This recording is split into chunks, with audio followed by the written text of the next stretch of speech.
Araba November kalo tile wɔɔrɔ san 2024 Jeliba TV News filɛbaw Jeliba FM lamɛnbaw an b'a fɔ aw bɛɛ lajɛlen aw bisimila aw ka kunnafoni gafew kɛnɛ kan i n'a fɔ aw b'a kalama cogo min sa k'a fɔ diɲɛ don o don ni nin waati in sera ka ban min ɲɛ an ka ɲɛmaw ye sa u y'a kanu an ka ye kɛnɛ kɔnɔ ka se k'an da don an balima kunnafoni gafe sɛbɛnbaw olu bɛ gafe minnu cari nanzarakan na an bɛ ye kɛnɛ kɔnɔ ka se ka olu bamayɛlɛmaw ye to dun kan na laɲini bɛɛ lajɛlen tɛ dɔwɛrɛ koyi ka se k'aw bɛɛ lajɛlen kunnafoni waati kelen cogoya kelen o hukumu kɔnɔ jɛ ka baara o de sinsinnen don an fɛ yan sa tele fan fɛ maa dama dama ka wuli ka jɔ don yaasa aw bɛ se ka an janna kumakanw lasɔrɔ sa o mabaa dɔ ye Augustin Esubu ye Lamine Kulibali a b'o jama cɛma Musa Ayidara ale bɛ yen nɔ Yusuf Sangare a bɛ yen ka na kuncɛ ni Salimata Wederawogo ye bi baaraw tagabolo kɔnɔ sa arajo fan fɛ ne yɛrɛ dɔgɔkɛ bɛ yen sa min ye Musa Sanogo ye kuma bara ɲɛfɛ Amadu Tolo yanni kuma ka caya kisɛ ka kala an y'o de fɔ gafew bɔra gafew kumana Nouvelle Horizon a b'an bolo yan nɔ a da bɛ waleyala an bɛ tila ka s'a ma min ye Les Échos welewele a fana ye bɔli kɛ bi a da bɛ waleyala an da bɛ s'a ma ka na kuncɛ ni Soir de Bamako ye kɛ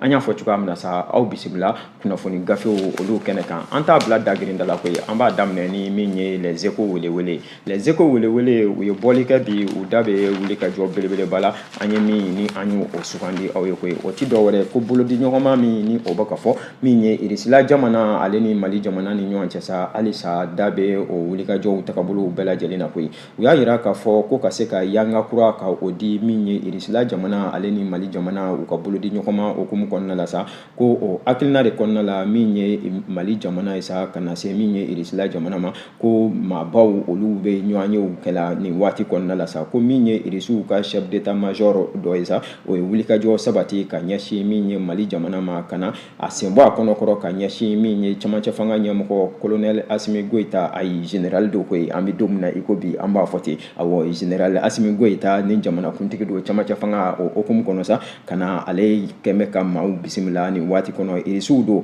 ko u ka nin wulikajɔ bɛɛ lajɛlen a kun tɛ dɔwɛrɛ koyi ko ka se ka n'u da don bolodiɲɔgɔnma min n'o bɛ Irisila jamana ale ni Mali jamana ni ɲɔgɔn cɛ sira wɛrɛw kɔnɔ koyi sira jumɛnw ko do min ye usine kow tagabolo kɔnɔna ye textile ni a b'o kofɔ o ti dɔwɛrɛ koyi an ka fini kow tagabolow bɛɛ lajɛlen kɔnɔna la o hukumu de kɔnɔna la sa ko min ye ministre min ni ale bɛ taga ni ka segin ko o hukumu kɔnɔ ka na se ministre min ni ale bɛ sɔrɔ kow tagabolow bɛɛ lajɛlen kɔnɔ sa ko baara in bɛɛ lajɛlen a bonya a sigira olu ɲɛna koyi min ye jamanakuntigi yɛrɛ ale dagayɔrɔ la Kuluba an ka faaba kɔnɔ Bamakɔ yan nɔ ko Irisiw ka ɲɛmaa minnu ni olu wulila ka se kɛnɛ kɔnɔ i n'a fɔ Les Échos welewele maaw u da b'a la cogoya minnu na sa ko min ye u ka président ale ka conseiller administratif ye ko ni a tɔgɔ ko Yandra an tɛ gɔri turu tɔgɔ ninnu kan k'a sababuya kɛ Irisi tɔgɔw do Yandra ko ale bɛ min ye Irisiw ka jɛkulu o cɛma ko ka na se min ye Irek Likov o fana ye bɛ ko in kɔnɔna la sa ko nin waleya hukumu kɔnɔna la sa nin maba ninnu ko u bisimilala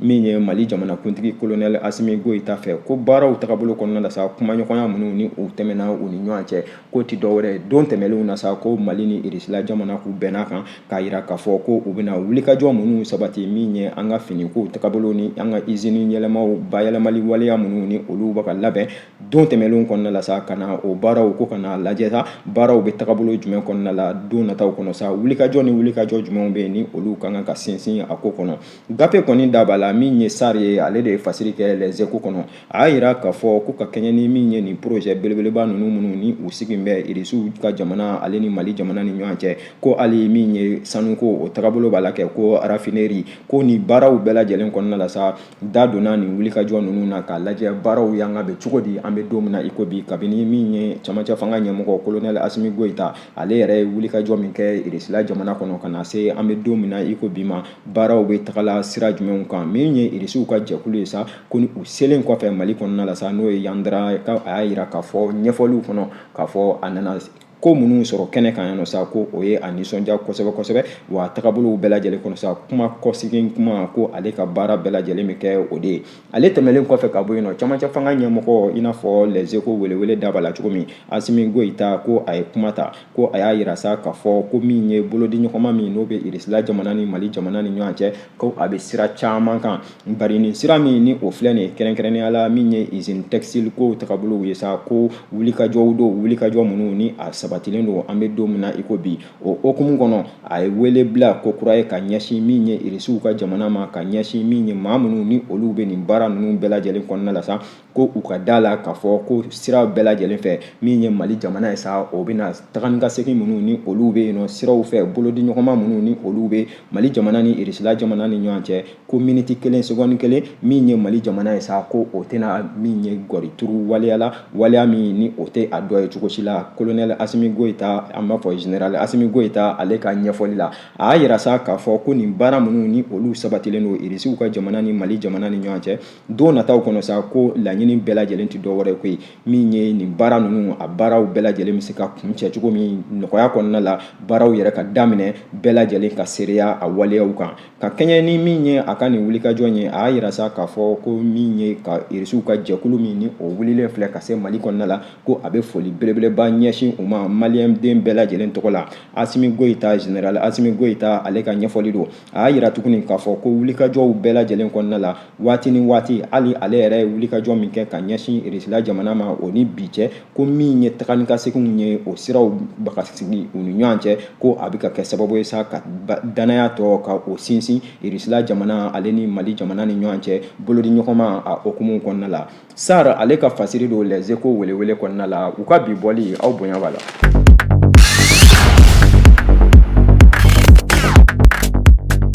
An b'i bɔ Les Échos kɔnɔ k'an ɲɛsin Nouvelle Horizon ma kɛ Nouvelle Horizon a fana ye bɔli kɛ bi a da bɛ wulikajɔ la koyi a y'a yira sa k'a fɔ ko ka kɛɲɛ ni min ye organisation min n'a bɛ wele ko aide à l'église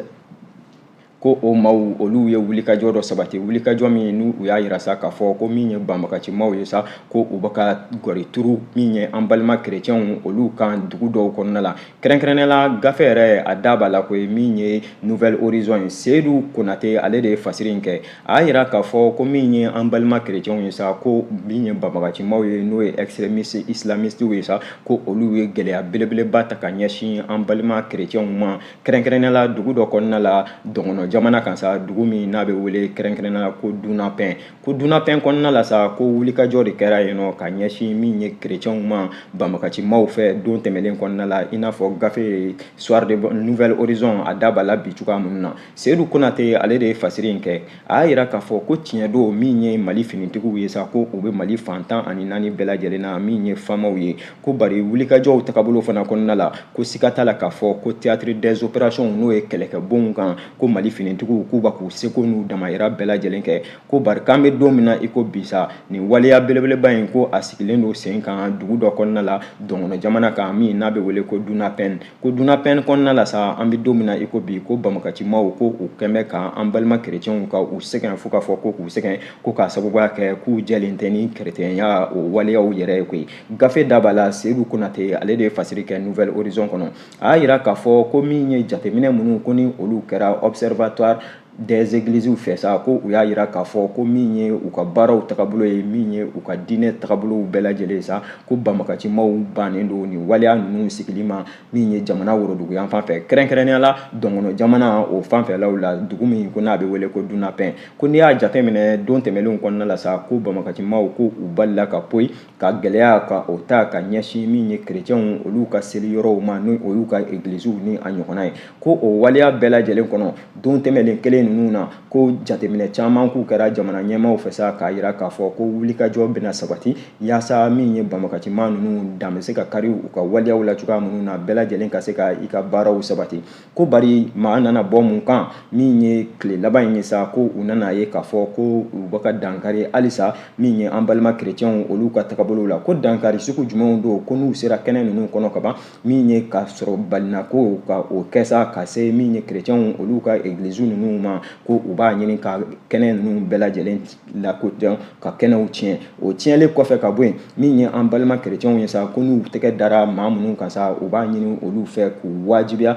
k'a fɔ ko fo u ka tubi ka don min ye silamɛ diinɛ o tagabolo kɔnɔna la n'o ye islamiki ye ko o baara minnu ni olu bɛ yen nɔ o kɛn bɛ ka maaw tɔɔrɔ kosɛbɛ kosɛbɛ an bɛ don min na i ko bi min ye Dunapɛn fanfɛla la ko n'i y'a jateminɛ sa ko aide à l'église maaw ko olu yɛrɛ y'a yira sa k'a fɔ ko bolofara bɛɛ bɛɛ lajɛlen kɔnɔna la sa min ye u ka taga ni ka seginw ye ka se maaw ma k'a lajɛ u ka baaraw tagabolo kɔnɔna la an b'a dɔn k'a fɔ wulikajɔ caman bɛ a kɔnɔ don tɛmɛnlenw na min ni an balima chrétiens n'u b'a sigi sen kan u ka diinɛ yɛrɛ o tagabolo kɔnɔ ko bari o taga ni ka seginw bɛɛ lajɛlen i n'a fɔ gafe da b'a la cogo min na nouvelle horizon kɔnɔ k'o taga ni ka seginw bɛɛ lajɛlen kɛn bɛ maa tɔɔrɔ ye an bɛ don min na i ko bi k'a sababuya kɛ n'u ko k'u bɛ waleya ninnu kɛ walima u kana kɛ walima n'u b'a kɛ ko fo u ka u dogo sira caman fɛ ko o hakilina de kɔnɔ u kɛn bɛ ka wele bila ka ɲɛsin min ye jamana ɲɛmaaw ma ka wele bila sira caman fɛ ko hali ni k'a sɔrɔ u yɛrɛ kɛn bɛ k'a fɔ gafe kɔnɔ yan koyi awɔ k'u b'a dɔn k'a fɔ Mali finitigiw u bɛ jija sugu bɛɛ lajɛlen na u bɛ wulikajɔ sugu bɛɛ lajɛlen na yaasa bɛɛ lajɛlen ka kɛ kelen ye cogoya minnu na bari ko gɔri n'i y'a ye o turula min ye dunafɛn ta kan sa ko sigida de don sigida min ni a sigilen don dɔngɔnɔ jamana kan tagabolo bɛɛ lajɛlen kɔnɔ sa don tɛmɛnlenw na ko jamana camancɛ yanfan don wa don tɛmɛnlenw na sa u ka wulikajɔw bɛɛ ko u tun b'a tɛmɛ ni nin sira ninnu ye gɛlɛya si u k'u tɛ o sɔrɔ ko bari k'an bɛ don min na i ko bi sa a gɛlɛya ko o barika de bonyana kosɛbɛ kosɛbɛ k'a sababuya kɛ ni bɔ yɛrɛ ko o nana ye a waleya kɔnɔna la min ni o kɛ maaw ban sa gɛlɛya belebeleba ye ko wa dɔngɔnɔ jamana in kelen in kan yen nɔ dunafɛn fanfɛla la sa min ye chrétiens ka ekɔliso minnu ni olu bɛ yen nɔ n'an b'a wele ko école catholique sa ko u kɛn bɛ ka karafe da ka o choix o bɛɛ lajɛlen ye kalan wuli min ni o filɛ nin ye sen na sa ko o ka kalanw olu ma se ka wuli cogo si la ka sababuya kɛ min ye groupe extrémiste islamique ninnu ye sa ko u ma jɛ ni o waleyaw ye cogo si la hali bi fanga bɛ olu de la nin sira ninnu fɛ gafe y'a yira sa k'a fɔ ko ka bɔ kuma kɔnɔ nin yɔrɔ la u bɛ wele de bila kosɛbɛ kosɛbɛ min ye jamana ɲɛmaaw ma fɛɛrɛ bɛɛ lajɛlen ka ɲini sa yaasa dunafɛnkaw olu bɛ se ka lafiya cogoya minnu na ka se k'u ka diinɛ siraw ka olu baara ka sɔrɔ n'a ma kɛ ni gɛlɛya wɛrɛ ye fasiri a bɛ nouvelle horizon kɔnɔ Seyidu Konate ale de ye fasiri in kɛ aw bonya b'a la.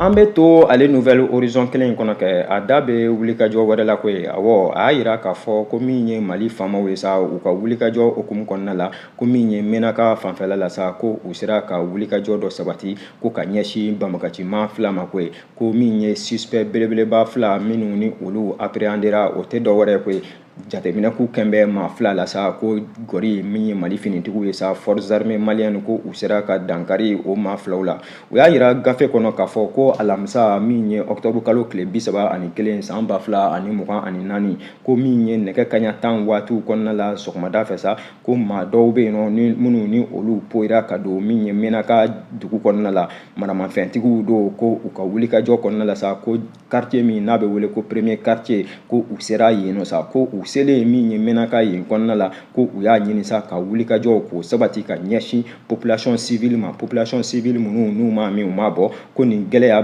bolofara u y'a ɲɛsin olu de ma ko muguci yɛrɛ o nana ye a ko kɔnɔna la ka sababuya kɛ ko min ye maa fila ye sa k'u ye mugujugu ka o ci olu la sa ko minnu ni olu sen ni o de jogina baara ninnu kɔnɔna la bari ko kibaruya sɔrɔlen ka ban dɔrɔn min ye Mali finitigiw ye sa n'o ye forces armées de défense et de sécurité malien sa ko olu ye wulikajɔ sabati nin yɔrɔ in kɛnɛ kan kɛrɛnkɛrɛnnenya la ko k'a lajɛ sa ka dankari min ye banbagaciman ninnu na fotan o baara minnu ni olu sabatira sa ko u ɲɛsinna ni banabagatɔw ye fɔlɔ min ye CCRF ale kɔnɔna la Menaka yen nɔ yaasa min ye premier soins ye o bɛ se ka taa kɛ olu la cogoya minnu na o tɛmɛlen kɔfɛ ka bɔ yen gafe y'a yira k'a fɔ ko dugusajɛ yɛrɛ sa alamisa o dugusajɛ ni o ye juma ye novembre kalo tile fɔlɔ san 2024 ko min ye jamana ɲɛmaaw ye sa kɛrɛnkɛrɛnnenya la autorité communale Menaka kɔnɔna la ko olu taara bonyamasegin kɛ ka ɲɛsin maa banalenw ɲɛnama u ja yɛrɛ bɛ gafe kɔnɔ yan koyi ko o waleyaw de hukumu kɔnɔna la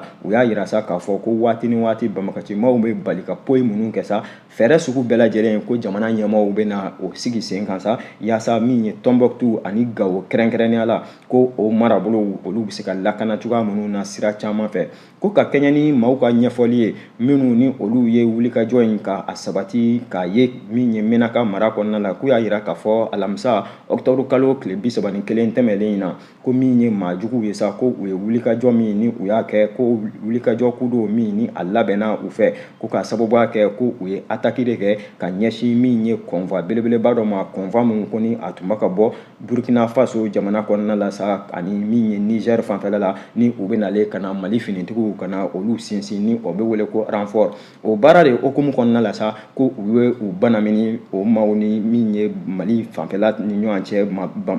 banbagacimaw ka wulikajɔ don o wulikajɔ de hokumu kɔnɔ ko Menakakaw ko u ma sunɔgɔ cogo si la gɛlɛya o taara k'u sɛgɛrɛ o wulikajɔ kelen in kɔnɔna la sa ko min ye bolifɛn belebelebaw ye n'an b'u wele ko kamiyɔnbaw minnu n'u bɛ maaw ta tagani ka segin hokumu kɔnɔ ko o fila fana bɛ yen nɔ min ye maajuguw ye sa ko u ye o fila ka olu attaqué k'a kɛra sababu ye wagati cogoya kɔnɔ sa tagani ka segin yɛrɛ o ka gɛlɛya kosɛbɛ kosɛbɛ Menaka fanfɛla la gafe da b'a la u y'a yira k'a fɔ ko nin waleya bɛɛ lajɛlen kɔnɔna la sa ko gɔri bɛ se ka turu mun na k'a fɔ ko tare Mali finitigiw ko halisa k'u ba k'u se n'u damayira bɛɛ lajɛlen kɛ yaasa Mali fantan ani 4 bɛɛ lajɛlen na tagani ka segin a bɛ se ka nɔgɔya cogoya minnu na fasiri Mamani Ture ale de ye fasiri in kɛ Nouvelle Horizon kɔnɔ aw bonya b'a la.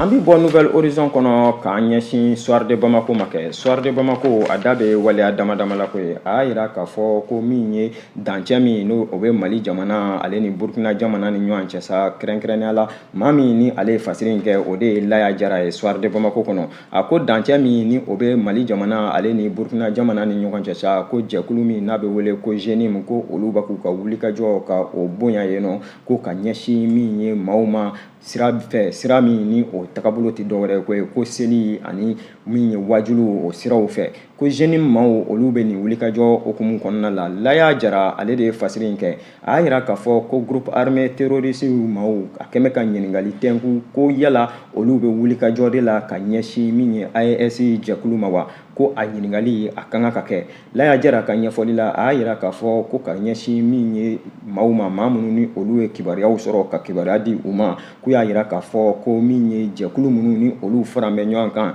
GENIM o hakilina kɔnɔna la sa ko u kɛmɛ ka wulikajɔ sabati Mali ale ni Burkina dancɛ la ko an bɛ don min na i ko bi ko ka u ɲɛsin min ye maaw ma ko kibaruya min ni a sɔrɔla Laya Jara ka ɲɛfɔli la a y'a yira k'a fɔ ko ɲɛmaa min ni o bɛ groupe in kunna sa an bɛ don min na i ko bi ko Abu Yaya ko ale ye wulikajɔ dɔ sabati a kelen kun tɛ ko ani Mahmoud Bari ko u ye wulikajɔ min n'u y'a sabati sa u n'u ka jɛkulu bɛɛ lajɛlen k'u y'a yira k'a fɔ ko olu bɛ ci la maa jumɛn ka ci don gafe da b'a la anw ka fɔ tɛ ko min ye Amadu Kunfa olu ye o ka cidenw ye ko u kan bɛ ka nin wulikajɔ min n'u y'a sabati k'a kɛra octobre kalo o tile 18 tɛmɛlen kɔnɔna la ko min ye maa caman ye ka gɔri turu olu kan k'a yira k'a fɔ ko bolofara bɛɛ lajɛlen kɔnɔna la sa ko min ye Amadu Kunfa ye ko fɛɛrɛ de kan ka sigi sen kan min ye ka taa jakaw ka olu minɛ a ka di Amadu Kunfa ma ɲɛfɔliw tagabolo kɔnɔ ko dancɛ min ni o bɛ Mali jamana ale ni Niger jamana ni ɲɔgɔn cɛ nin sigida ninnu kɔnɔna la ko olu ta don o baara hokumu kɔnɔ ko min ye Mali forces armées ani AES o forces armées olu ka wulikajɔw hokumu kɔnɔna la sa ko maa kofɔlen ninnu minnu ni a bɛ wele sira minnu ni a bɛ wele an fɛ ko zone des 3 frontières ko u tan bɛ u daga nin yɔrɔ ninnu de la o wulikajɔ min ni u ye a kɛ laban in kɔnɔna la sa ɲɛfɔli kɔnɔna la Laya Jara ka ɲɛfɔli kɔnɔ ko wulikajɔ don min n'u y'a yira sa k'a fɔ ko siraw de don sira minnu ni u bɛ maramafɛnw k'a ɲini ka olu minɛ maaw la o tagabolo kelen in kɔnɔ min ye balo tagasira dɔw ye k'a ɲini ka olu minɛ maaw la tagabolo bɛɛ lajɛlen kɔnɔ k'u ka baara bɛɛ lajɛlen tɛ dɔwɛrɛ ye ko k'a lajɛ ko ka dugu ninnu ko k'a lasanuya ka dugu lasanuya sira jumɛnw fɛ sira minnu ko ni a bɛ kɛ olu ka ɲɛmaa ni o ye Amadu Kunfa o dɛmɛli siraw ye sira minnu ni a bɛ kɛ sababu ye sa waleya caman bɛ yen nɔ olu bɛ sabati cogoya minnu na ko dugumaw kɔni ni lafiya tɛ an bɛ don min na i ko bi min ye Laya Jara a ka ɲɛfɔli la a ko a sera ten sa min ye jamana ɲɛmaaw ye u ka fɛɛrɛ bɛɛ lajɛlen sigi sen kan ko k'a sababuya kɛ hali se ma kɛ maa minnu ma fɔlɔ ko olu ni jatigɛ bɛɛ lajɛlen bɛ ɲɔgɔn na fasiri a bɛ Soir de Bamako kɔnɔ bi bɔli Laya Jara ale de ye fasiri in kɛ aw bonya b'a la.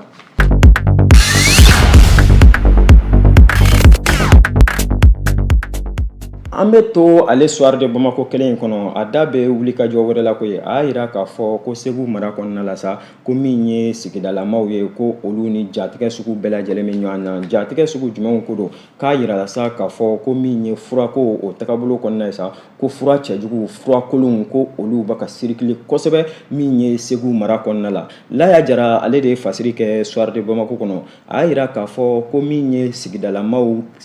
jamana kɔnɔmaw olu ka kɛnɛya ko okumu kɔnɔna ko segukaw ko u jɔrɔn bɛ an bɛ don min na i ko bi ko k'a sababuya kɛ ko fo médicaments n'o ye furakolonw ye sa ko olu bɛ ka bɔ nin waati kɔnɔna la sa ka yala kosɛbɛ Segu mara kɔnɔna la ko kibaruya u y'a jɛnsɛ ka ɲɛsin min ye ɲɛmaa min ni o ye directeur régional de santé min ni o bɛ Segu mara kɔnɔna la ko o yɛrɛ de ye kibaruya ka a jɛnsɛ segukaw ma koyi ko a y'a yira sa k'a fɔ ko chef de district sanitaire min ni o bɛ yen nɔ baara in yɛrɛ ko a kɛra tɛnɛn tɛmɛlen novembre kalo tile 4 san 2024 ko ka Segu n'a lamini bɛɛ lajɛlen ladɔnniya k'a fɔ u k'u janto kosɛbɛ furaw sanni ko la ani furaw tali cogo an bɛ don min na i ko bi Segu mara kɔnɔna la ko fura caman bɛ yen nɔ ko olu tɛ furaw ye min ni maa kan k'a ta an bɛ don min na i ko bi ko furakolonw don bari a donna Segu cogo di tagabolo kɔnɔna la sa ɲɛfɔli caman bɛ a ko kɔnɔ u y'a jira k'a fɔ ko directeur régional min ni ale bɛ santé kunna Segu mara kɔnɔ sa ko a ko min ye pharmacie ka na se dɔgɔtɔrɔso minnu ni olu bɛ Segu ni o ye kɛrɛnkɛrɛnnenya hôpital Ɲanakɔrɔ Fɔnba ko o kɔnɔna min ye ka wele bila kɛnɛya tigilamaaw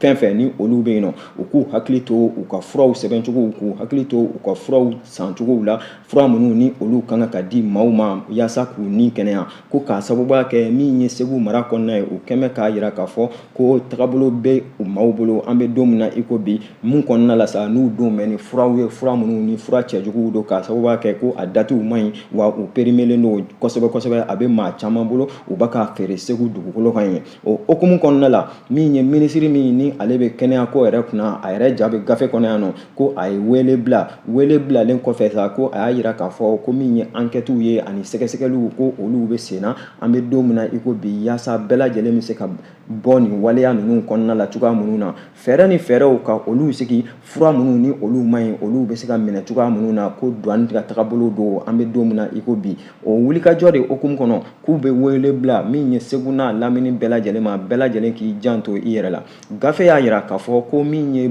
furako yɛrɛ ko o tɛmɛlen kɔfɛ ka bɔ yen k'a tɛ tile damadama bɔ min ye baganko ye ko o ku fɔra Segu kelen in kɔnɔna la k'a jira k'a fɔ ko min ye sogo dɔw ye ko olu man ɲi o tiɲɛnen don wa a bɛ ka feere min ye dugu kɔnɔna la gafe y'a jira sa k'a fɔ Laya Jara ko jateminɛ belebeleba kan ka kɛ an bɛ don min na i ko bi jamana ɲɛmaaw ani min ye douaniers fo ka na se service minnu ni olu ka baara bɛnbɛn adamadenw ka hakɛw sabatiliko tagabolo ma kɛnɛya sira fɛ o baaraw bɛɛ lajɛlen bɛ se ka sabati cogoya minnu na ko sogoko tɛmɛlen kɔfɛ ka bɔ yen nɔ n'a nana ye k'a fɔ o Segu mara kelen in kɔnɔna la an bɛ don min na i ko bi ko ni furako fana ni o nana gɛlɛya nin ko kɔnɔna la sa k'a sera ten min ye population ye sa ko ale ka protéger min ye jamana ɲɛmaaw fɛ fasiri Laya Jara ale de ye fasiri kɛ bi bɔli don aw bonya b'a la.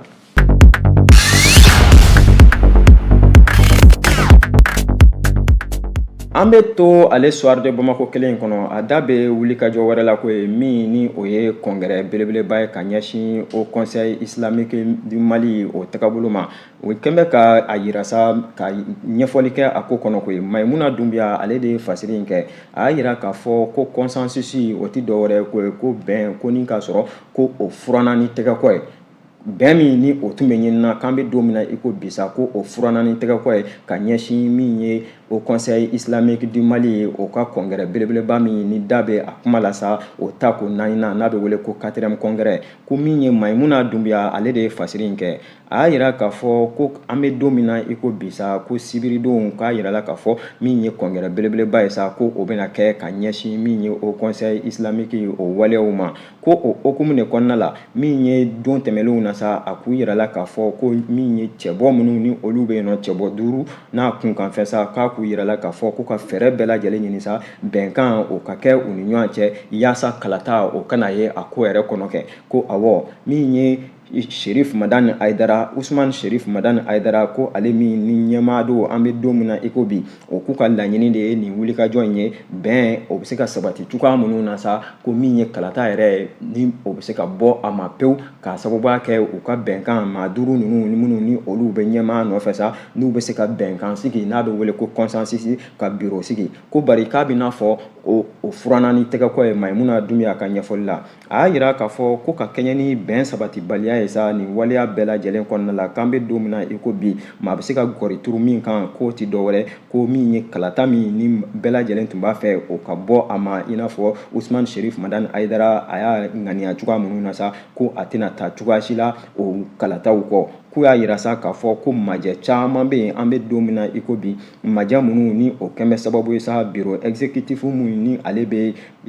ko yɛrɛ bɛɛ lajɛlen kunna sa siga o kana o biro o tagabolo kɔnɔna la ko maa jumɛn ka ɲɛfɔli don ko n'i y'a jateminɛ ko Sheikh Sufi Bilali Jalo ale ye ɲɛfɔli kɛ ka ɲɛsin min ye commission yɛrɛ ma koyi ko a y'a jira k'a fɔ ko ka tɛmɛ min ye président tɛmɛlen kɔfɛ ka bɔ yen ko commission nationale de contrôle min ni o bɛ biro yɛrɛ kɔnɔna la sa ko ale ma sɔn o biro ye bi a ma sɔn o biro ye sini wa tagabolo bɛɛ lajɛlen kɔnɔna la ale b'a fɛ fɛsɛfɛsɛli yɛrɛ ka kɛ hali o biro ka musakakow la kɛ ko o conseil islamique du Mali min ni o bɛ biro min ni o bɛ ka bɔ nin waati kɔnɔna la sa ko u man ka bɔ cogo si la anw ka fɔ tɛ dɛ Sufi Bilali ale ka ɲɛfɔli don ko u kan ka contrôler cogo bɛɛ lajɛlen na sa musaka ni musaka minnu ni u da donna a la don tɛmɛlenw kɔnɔna la musaka ni musaka minnu n'u tɛgɛ magara la don tɛmɛlenw kɔnɔna la musaka ninnu taara yɔrɔ jumɛn ko ni o waleyaw bɛɛ lajɛlen sabatira tuma min sa ko a bɛ wele ko clarification financière ko ka taa se min ye matériel kow ma n'o ye minɛnw tagabolo kɔnɔna ye ko da bɛ sɔrɔ ka don min ye bɛn o kuma la ko bari n'o tɛ ka ban an bɛ don min na i ko bi ka wuli dɔrɔn k'a fɔ ko bɛn ka sabati min ye consensus ye an kana taa kalatala fɛsɛfɛsɛli kana a ko kɔnɔna la ko min ye ale Sheikh Sufi Bilali Jalo ko a ma sɔn nin waleya in ma bi a ma sɔn a ma sini o hakilina kelen in kɔnɔ ko min ye maa wɛrɛw ye gafe y'a jira sa k'a fɔ o conseil islamique tagabolo kɔnɔna la Mali la ko olu fana y'a jira k'a fɔ ko tɔgɔ bɛɛ lajɛlen na min ye kalata ye sa o de kan ka kɛ wa fɛsɛfɛsɛliw o ka ye a kɔnɔna la k'a fɔ sa ko ka bɛnkan kɛ kɛrɛfɛ bɛnkan min kɔnɔna la ni kalata tɛna ye biro dɔ o ka sigi ka kalata ka o bɔ a ma i n'a fɔ Sherif Madani Aidara ale y'a laɲini cogoya minnu na sa ko u ma jɛ ni o ye bi u ma jɛ n'a ye sini u y'a jira sa gafe kɔnɔ ko n'i y'a jateminɛ ko min ye alinéa 1 stipule kɔnɔ ko gafew ka sariya u ka sariya bon kɔnɔna la sa ko o bɛ waleya dɔw ko fɔ waleya minnu ni majɛ caman bɛ o waleyaw kɔnɔ don nataw kɔnɔ sa ko u bɛ daminɛ se o waleyaw ma yaasa faamuyali bɛ sɔrɔ a ko kɔnɔna la o tɛmɛlen kɔfɛ ka bɔ yen ko n'i y'a jateminɛ Sufi Bilali Jalo a seginna ka na kuma ta a ko wulikajɔ caman bɛ yen nɔ an bɛ don min na i ko bi n'i y'a ye a bɛ ka ɲini min ye o conseil yɛrɛ biro o ka yɛlɛma ko wulikajɔ caman bɛ yen min bɛ silamɛw kun kan don na tɛmɛlenw kɔnɔ ko u b'a kumaw de mɛn bari k'a fɔ ko a fɛsɛfɛsɛra yɛrɛ a yera kɛnɛ kɔnɔna la ko u da ma don o la u ma o ye o b'a yira u la da k'a fɔ ko min ye olu kɔni ka kuntilenna ye min ye Sufi Bilali Jalo a n'a ka jɛkulu u ka kuntilenna fo ka na se maa wɛrɛw ka kuntilenna ma sa ko kalata min ni jɔrɔba ka kɛ o la fo o kalata de ka kɛ baasi si tɛ kɛ kalata in kɔnɔna la Bilali ka ɲɛfɔli la a y'a jira k'a fɔ ko kalata o de bɛ kɛ sababu ye sa jɛya waleyaw olu bɛ na o kɔfɛ jɛkulu min ni o ye se sɔrɔ ko o n'a fɛɛrɛ bɛɛ lajɛlen sigi sen kan sa ka biro sortant ka o ka bilanw ka olu fɛsɛfɛsɛ bari ko n'a fɔra ka ban ko ka consensus kɛ bɛnkan ka kɛ silamɛw yɛrɛ dama ni ɲɔgɔn cɛ silamɛ jɛkulu tagabolo kɔnɔna la ko min ye fɛsɛfɛsɛli ye o kana ye a ko kɔnɔna la ko o b'a jira k'a fɔ ko dɔ dibidibilen bɛ yen ko dibidibilen dun ale ka ɲɛfɔli la sa ko o tɛ silamɛya siraw fɛ o hakilina de kɔnɔna la sa olu y'a jira k'a fɔ k'u b'a nin hakilina min ni a bɔra Sherif Madani Aidara la ni o ye k'a fɔ ko kalata o ka bɔ a ma min ye bɛnkan ye n'o ye consensus ye u ka o sigi dɔrɔn ka maa dɔw sugandi a ko kɔnɔna la ko olu bɛ o ŋaniya in ka a fura n'u tɛgɛ kɔ ye bi u b'a fura n'u tɛgɛ kɔ ye sini wa u ka laɲini bɛɛ lajɛlen ye kalata ale ka kɛ fasiri an y'a bɔ min ye soir de Bamako kɔnɔna la u ka bi bɔli ye aw bonya b'a la.